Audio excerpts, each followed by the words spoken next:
Hello everyone and welcome to my YouTube channel. It's been a while since I made a video and there are two reasons for that.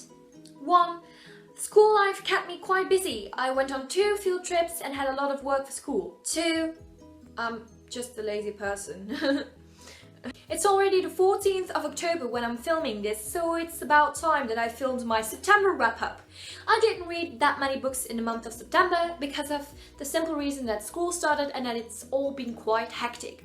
I also had to read a book for school and that also slowed me down a bit, but I'm still quite happy with the 4 books that I read and I'm going to show them to you now. The first book I read in the month of September was Will Grayson by John Green and David Levithan. So this book is about 2 boys with the exact same name, and they both have their troubles in lives, and when their paths cross, both their lives change. And it's really interesting to see how this story turns out. Plus, there's this awesome character named Tiny Cooper, who's like amazing. He's gay and he's composed a play with all kind of songs in it, so it's a musical. Yeah, and it's really awesome. It's really funny and I really want to see this being turned into a movie so I can listen to all these songs about Tiny Cooper and his life. And it's really funny and you should totally just read it. I gave this 5 out of 5 stars, so definitely pick it up if you haven't yet tried out a John Green or David Levithan book. I talked about this book in my last video because I was still reading it back then, so you should probably know it if you watched my last video. But the next book I read in the month of September was De Laatkomer by Dimitri Verhulst. So De Laatkomer is a Dutch book, as you can see, because you don't know what it means. De Laatkomer means the late comer. I do not know the translation for De Laatkomer, so I'm gonna look it up. Will Google Translate know? I wonder.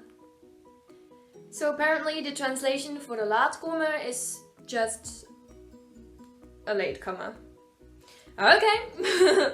So this book is about a man who's in his early 70s and is called Desiree. Desiree has got a wife who's terrible towards him and he's sick of it, so he pretends to have dementia.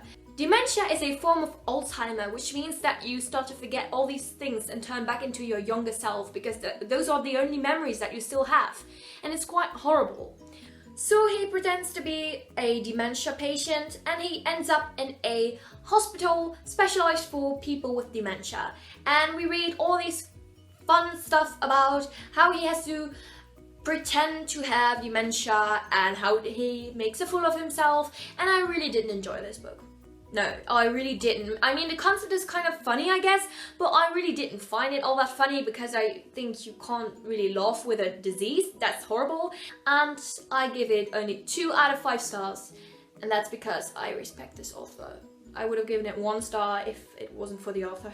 But I mean, some people liked this book. It was for school and some people in my class really liked this. So maybe you should give it a try if you understand Dutch. The next book I read 100% voluntarily and wasn't for school, and that was Finding Audrey by Sophie Kinsella. This was my first Sophie Kinsella book and I really enjoyed it. It was an easy read and it wasn't really that deep or anything, but I really enjoyed it. It was so funny. The thing I liked the most about this book is that Audrey's brother had a computer addiction and my brother has got that too. So that was really, really funny and really relatable for me.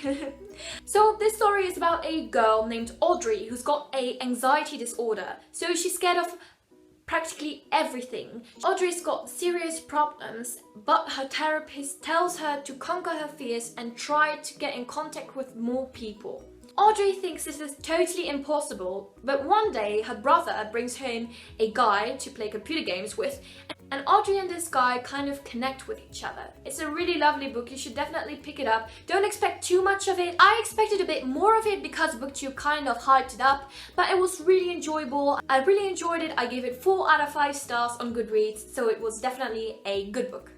And then last but not least, I read Since You've Been Gone by Morgan Matson. This book was truly wonderful. It was one of my favorite contemporary reads ever. It was so much fun. I really didn't expect this at all when I picked it up. I thought it was going to be a fun book, but never expected it to be so awesome. So this book's about 2 girls, Sloane and Emily. They are best friends, and Sloane's more of the outgoing type and Emily's more of the shy type who goes along with the things Sloane does. And they're both having a great time and going out a lot and etc, etc. But one day Sloane totally vanishes in the beginning of the summer holidays, and Emily is totally freaking out because her best friend's missing and hasn't even left a message. And her house completely empty, so that's really scary. But then a couple of days later, Emily receives a letter in the mail. And in that letter is a list of things that Emily has to do during the summer holidays. And Emily thinks maybe if I complete this list, Sloane will come back. So she starts doing this list on her own.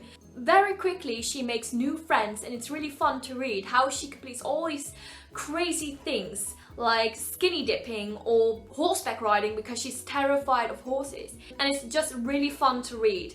The only thing that bothered me a bit was that every chapter had the name of the thing she was going to do that chapter. So if she tried, for instance, horseback riding in the beginning of her chapter, and the chapter's name was something else, she knew she was going to succeed. So that was quite a bummer. But otherwise, it was such a fantastic read. You should definitely pick it up if you want to read a Morgan Matson book. And yeah, just pick it up, not only if you want to read a Morgan Matson book, it was amazing. So those were the 4 books that I finished in September. I'm currently reading 2 books, one for school and one for fun, so I'll already have finished 2 books in October pretty soon. That will be good for my October wrap-up. Hopefully I'll be back with a new video pretty soon. It all depends on my schoolwork, but I'm quite a postponer, so don't expect too much of me. And I'll be seeing you back soon. Bye, thanks for watching. Hello, this is really stupid, but I forgot that I read another book. I actually read 5 books in September, which sounds way better than 4. The reason that I forgot this book is that I lent it from a friend, and that I had to return it, so I didn't see it on my bookshelves anymore and totally forgot about it, which is stupid because it was a wonderful book. The book that I read was Me and Earl and the Dying Girl, which was an absolutely amazing book. I just don't understand how I forgot about it. So Me and Earl and the Dying Girl is about a boy named Greg who's forced by his mother to hang out with a girl named Rachel who's got cancer. He's really honest about it and tells Rachel immediately that his mother forced him to hang out with her, and she's eventually okay with that. Greg is a boy who's really insecure, and he doesn't want to have like this one friend group. He's decided that he's going to survive high school by befriending every single group, and it turns out that it's actually successful for him, but I wouldn't like to be in his shoes because he's got no real friends. His only kind of friend is Earl, and Earl is like his partner with whom he makes films. So he's kind of an amateuristic filmmaker, which is super cool. And he makes these amazing and random films that he reenacts. So he sees films and then he thinks, whoa, it's kind of a cool film, we're going to make it even better, which isn't always the case. In most of the cases he makes the film worse, but it's so funny to read about it.